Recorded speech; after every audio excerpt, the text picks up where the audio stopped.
Blessings to you. Sending peace, love, and blessings to you. I hope any of this content can aid you in that other direction. Let's get into it. This is the day the Lord has made. I will rejoice and be glad in it. I will trust in the Lord with all my heart. Lean not to my own understandings, but in all my ways acknowledge him, and he shall direct my path. He shall direct your path. He shall direct our path. Let us get on the right path together.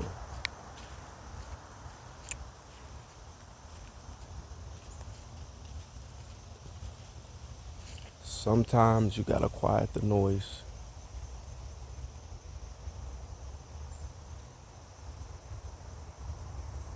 Sometimes too much noise becomes the exact thing that confuses you on what the next move is, what the next step is. Sometimes too much noise externally, sometimes too much noise internally. Either way it go, you have to learn to shut the noise off. But now you might be asking, how do I shut the noise off? I gotta live life. I gotta go to work. I gotta deal with my kids. Life don't stop. How do I stop? How do I shut out the external? It's about finding just a moment. Even if it's just a moment, a second, to where you can change your environment, your surroundings, and immerse yourself in silence. I'm an overthinker. All I think I gotta worry about this problem, that problem. How do I shut the noise internally when I got this on my mind? I got this in my heart. Sometimes it's about finding that moment to meditate and quiet the mind. Whether or not it's external noise, whether it's internal noise, at the end of the day, it's something that you have to master, something that you have to practice. So even if it's just a second, that's a start. Even if it's just a moment, that's a start. But you have to start somewhere.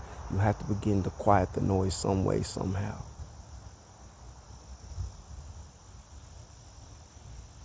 Do you hear that? Where I'm at?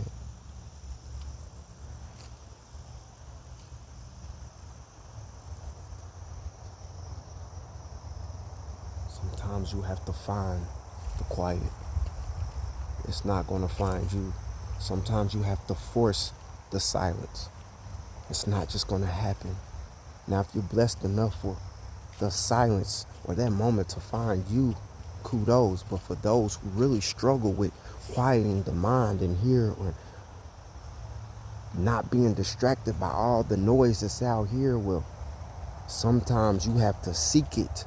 Sometimes you have to find it. Sometimes you have to be it. Sometimes you have to be the quiet. Let me tell you something. So many times have I ruined things just because I don't know how to be quiet about it. Sometimes I put myself in the wrong environments because I don't know how to be quiet about it. I don't know how to be quiet. I don't know how to be quiet. Sometimes you have to be the quiet.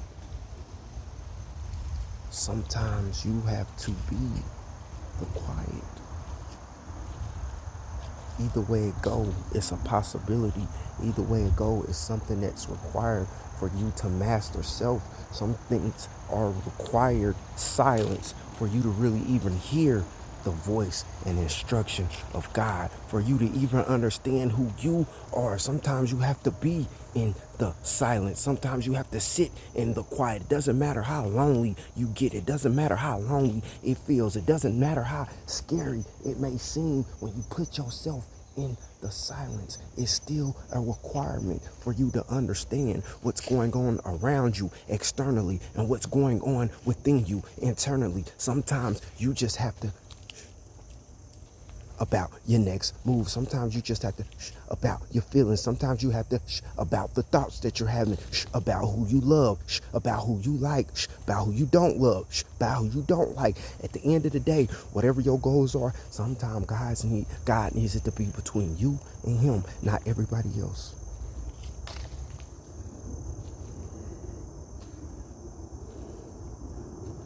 silence is the key. Because silence becomes protection. Sometimes you have to protect your progress. You have to protect your peace. You have to protect your goals. You have to protect your dreams. You have to protect your progress again by being quiet. As always, never give up, never settle, always be you, always love yourself, and remember, life is beautiful when we allow it to be.